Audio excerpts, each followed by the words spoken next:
Hi friends, வணக்கம். அடுத்து நம்ம என்ன பார்க்க போகிறோம் அப்படின்னா, வளர்த்தமிழ் என்ற டாப்பிக்கில் பார்க்க போகிறோம். அதில் பார்த்திங்கன்னா 6000க்கும் மேற்பட்ட மொழிகள் இருக்குது இந்த உலகத்தில்னு சொல்கிறாங்க.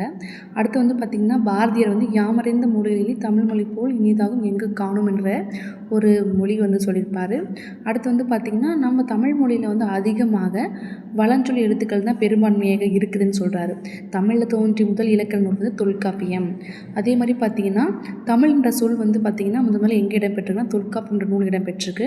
அடுத்து தமிழ்நாடு என்ற ஒரு சொல் பார்த்திங்கன்னா சிலப்பதிகாரத்தில் வஞ்சிகாண்டம் என்ற ஒரு நூலில் இடம்பெற்றிருக்கு. அதாவது சிலப்பதிகாரத்தில் வஞ்சிகாண்டம் என்ற இயலில் இடம்பெற்றிருக்கு. அடுத்து தமிழன் பார்த்திங்கன்னா அப்பர் எழுதிய தேவாரம் என்ற நூலில் தமிழ் என்ற சொல் இடம்பெற்றிருக்குன்னு சொல்கிறாங்க. அடுத்து பார்த்திங்கன்னா பாகற்காய்ன்னு சொல்கிறாங்க. பாகு கூட்டல் அல் கூட்டல் காய். அது பாகுனா இனிப்புன்னு அர்த்தம்.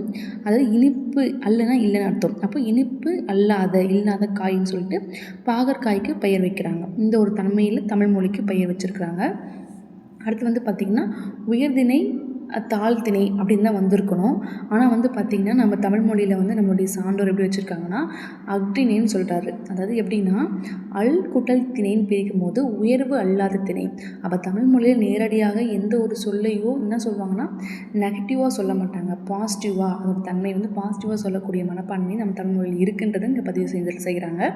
அடுத்து பார்த்திங்கன்னா பூவுடைய 7 நிலைகள் பற்றி இருக்குது. பூவினுடைய 7 நிலைகள் பார்க்கும்போது அரும்பு, மொட்டு, முகை, மலர், அலர், செம்மன்ற அடிப்படையில் பெயர் வச்சுருக்காங்க. தேங்க்யூ.